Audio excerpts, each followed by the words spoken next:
Salut à tous. Alors avant d'aller plus loin, je voulais faire une petite parenthèse sur deux concepts importants quand on commence à produire. Il y a le gain staging et la piste master. Alors le gain staging, c'est une phase du mixage et le fait de régler les volumes de ces pistes pour avoir de la marge pour travailler dans la phase d'après qui est le mastering. Deux choses importantes à gérer dès le début, c'est le volume de chacune de ces tracks et des groupes et des bus et aussi le volume de son master. Théoriquement, les ingé sons, quand ils font le mastering, ils vont te demander moins 6 dB.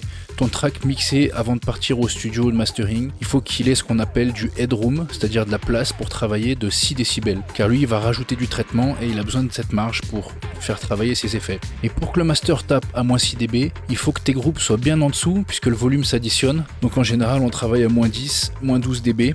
Personnellement, j'utilise des utilities, donc on le voit ici. Dès que j'ouvre un nouvel instrument, je mets un utility et ensuite je règle le volume ici et je veux éviter de toucher à mes tranches de console, absolument.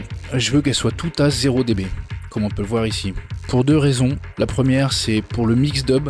Quand mes pistes seront assignées au contrôleur MIDI, c'est plus facile si elles sont toutes au bon volume quand le fader est au maximum. On va les calibrer pour que le 0 dB soit le volume maximum sur les faders.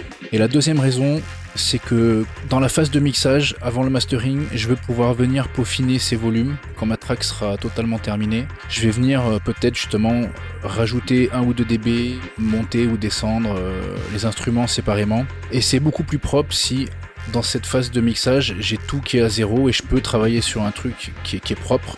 Alors que si dès le début de la création, je commence à régler mes volumes de ces faders, à la fin on se retrouve avec un truc qui va un peu dans tous les sens, c'est un peu le bordel. Donc voilà, c'est ma façon personnelle de faire pour que ce soit propre.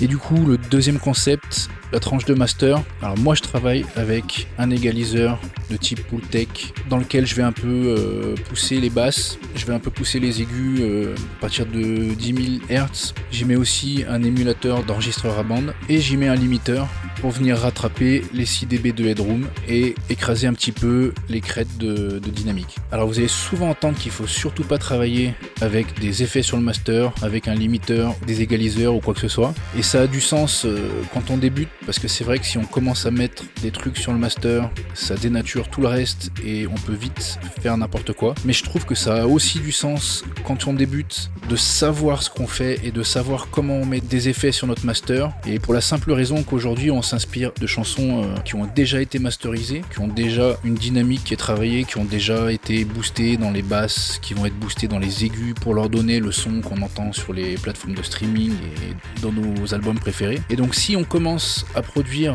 dès le début de la production en essayant d'imiter un sound design comme dans les chansons qu'on aime bien, sans penser au fait que dans la phase de mastering il va y avoir une amélioration du son, et on est un peu dans l'erreur et on risque de rajouter des écus, de rajouter des compresseurs, de rajouter des trucs qui servent à rien, parce qu'en fait la dernière petite touche artistique elle va se faire au niveau du mastering et on va pas l'entendre nous pendant la phase de production. Donc je trouve ça quand même dommage qu'on dise toujours qu'il faut rien mettre sur la tranche de master, parce qu'au final, même si on est débutant, si on sait ce qu'on met sur la tranche de master, ça peut nous éviter des erreurs de débutants, justement d'aller rajouter des effets sur nos instruments pour récupérer un peu des aigus, pour récupérer des basses, etc. Après c'est ma façon de faire, c'est personnel, et donc j'en ai fini avec cette petite parenthèse et on se retrouve dans la prochaine vidéo sur le routing et les bus.